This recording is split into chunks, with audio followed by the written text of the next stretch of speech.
Hello and welcome. We have with us someone who comes with a rich experience of over 15 years in fund management industry with an exposure to global equities as well as Indian markets. He has been with Franklin Templeton for close to a decade now. He holds a prestigious management degree from Oxford University. Please welcome Kiran Sebastian, Fund Manager, Franklin India Opportunities Fund. Welcome, Kiran. Thanks for that kind introduction, Jyothi. So tell us, Kiran, Franklin India Opportunities Fund is a thematic fund.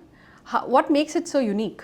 It is a thematic fund that invests in thematic opportunities in multiple themes. One interesting aspect of thematic investing is that we can take unique and concentrated exposures that might do much better than the overall markets. This fund retains that aspect of thematic investing. However, the weightages of the themes and the themes themselves could change over time depending on the attractiveness of the themes. Our endeavor is to run it as an evergreen thematic in the sense that it would always have an attractive mix of thematic special situations. We also believe that our approach of having concentrated exposures that move dynamically would lead to better client outcomes in the long run. I think the evergreen positioning is definitely a differentiated offering. My next question to you is, could you throw some light on the kind of themes that you're planning to cover in this fund? Sure. So the objective of this fund is to invest in opportunities presented by special situations like corporate restructuring, companies going through temporary issues, policy changes or government regulations, etc. Along those lines, we have identified three themes: digitalization, make in India, energy transition, and sustainable living. And within each theme, there are multiple special situation opportunities which we have identified. For example, within Make in India, we can have a company, an exporter perhaps, benefiting when the freight rates go down, or a company that has domestic PLI incentives which is benefiting from government support, or another company that is benefiting because MNC want to procure from India instead of China going forward. So these are some of the examples. I couldn't agree more, especially with the support that we're getting from the government policies and even the global tailwinds. I guess each of these themes holds immense potential. Could you please elaborate as to how you choose these themes? Sure. We look at three things. Firstly, conviction that the theme will remain strong, and that follows from our understanding of an industry and the industry tailwinds. Second one is longevity. We'd like to be in themes that have a long runway so that we can increase our expertise and create value for a longer term. And thirdly, availability of good quality business models at reasonable valuations so that we can actually make money off the theme. That sounds great. What is your approach to managing the portfolio? Please tell us. So we evaluate multiple themes and the related special situations.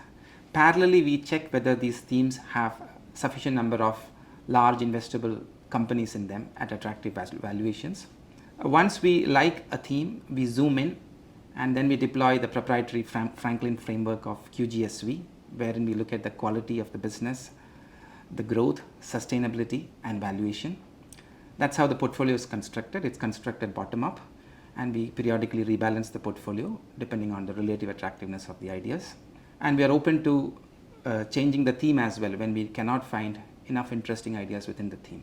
I think this QGSV model definitely sounds quite robust. How do you propose to manage risks in Franklin India Opportunities Fund? The fund tries to reduce risk through thematic diversification. Currently, there are three themes in the fund. There can be a small allocation outside of the core themes for better risk management, and the fund may invest in international equities. It can go up to 35% of the overall AUM. All right. So tell us, Kiran, what excites you about the Make in India theme in Franklin India Opportunities Fund? There is a confluence of factors that is supporting Make in India right now. Firstly, the capex cycle. So the domestic capex cycle until recently was driven by the central government pushing infrastructure capex. We are seeing it getting more broad-based. We are seeing private sector participation increasing, especially in sectors like steel. We are also seeing that the residential real estate cycle is recovering after almost a decade of lull. So that's one thing, that the broadening of the overall domestic capex cycle. The second part is that India's share within the manufacturing supply chains is going up. And again, there are two parts to this. One is indigenization of imported products, and the second is India participating in global supply chains where when the customers are looking for China plus one.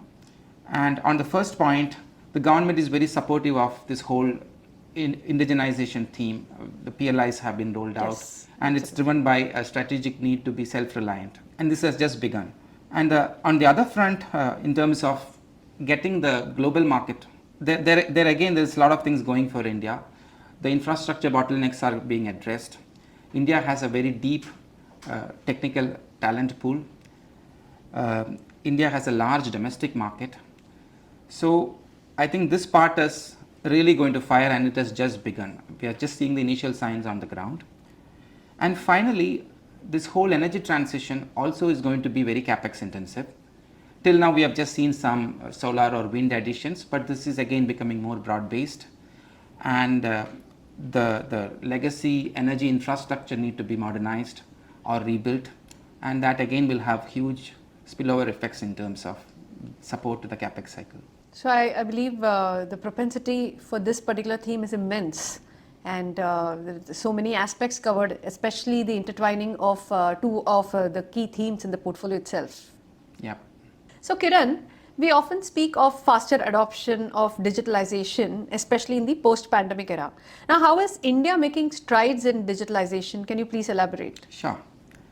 Do you remember the days when you had to scout for change when you get down from an auto rickshaw? Oh yes, absolutely. Yeah. Nowadays you just take your phone and that's UPI so much easier. Yeah. So things have changed. I would say India is a role model in terms of digital public infrastructure deployment at population scale. Aadhaar is a huge success in terms of creating digital unique identities. We have done it again through UPI, which is a micro level payment transfer mechanism. Now the government is trying to do it with ONDC for e-commerce. But even if you look outside the government, digitalization is a structural trend. Everything around us is getting digitized. People are having more smartphones. The data consumption per capita in India is as high as that of the Western countries. Even the companies we look at, many of them are using digital technologies to gain a competitive advantage. In manufacturing, we are seeing increasing adoption of robots and automated solutions. We are looking for ideas wherein the company is either a beneficiary of digitalization or a facilitator of digitalization. And those are the ideas we want to have in our portfolio. I think this is quite immense amount of opportunities that you've listed down in this space. A very relevant theme for the times that we live in, and especially a long-term one, energy transition and sustainable living. What are the kind of opportunities, Kiran, that you see can be exploited within the portfolio in this theme? Yeah, the world is still largely running on fossil-based power, and we need to move away from fossilized fuels. And what we have achieved in the last decade is that we have managed to reduce the cost of renewable power generation, especially solar and wind. And in the current decade and in the coming decades, we are going to see the broad-based effects of that shift into using renewable energy as the primary energy sources. I think of it in terms of three buckets. Firstly, there is the whole generation basket, wherein you will see increased installation of solar and wind power, biofuels from sugar or waste or starch. Even nuclear serves the purpose to a certain extent.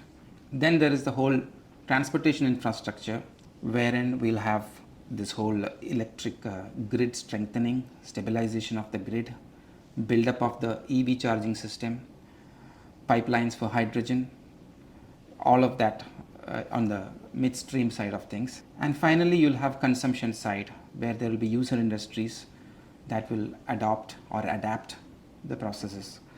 The first one is electric vehicle penetration, that is right in front of our eyes. Right. But of course, there will be more to come. There will be industrial boilers running on hydrogen. There will be industries changing over to hydrogen. There will be green ammonia plants, import substitution of ammonia. A lot of things are going to change.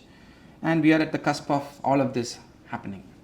So Kiran, what I gather from all the points that you've mentioned here is that this theme seems more like a very long-term structural and a multi-decadal opportunity that's lying in front of us. And it's going to be a very long-lasting kind of a theme. Yeah, this is possibly the largest theme of the century globally. As is the case with all investment strategies which come with their own set of risks, what are the key risks that you would like to highlight for Franklin India Opportunities Fund?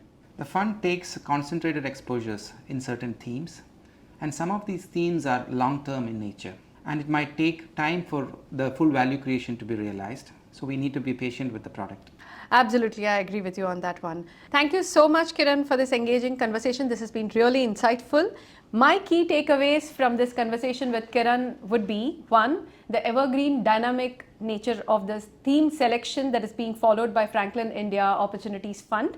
And the second and the more important key takeaway is the multi-decadal opportunities that are being provided by the three themes that are being selected in this fund. One, Make in India. Second, sustainable living and energy transition, and third, digitalization. Thank you again, Kiran, for your time. My pleasure, Jyothi. Mutual fund investments are subject to market risks. Read all scheme-related documents carefully.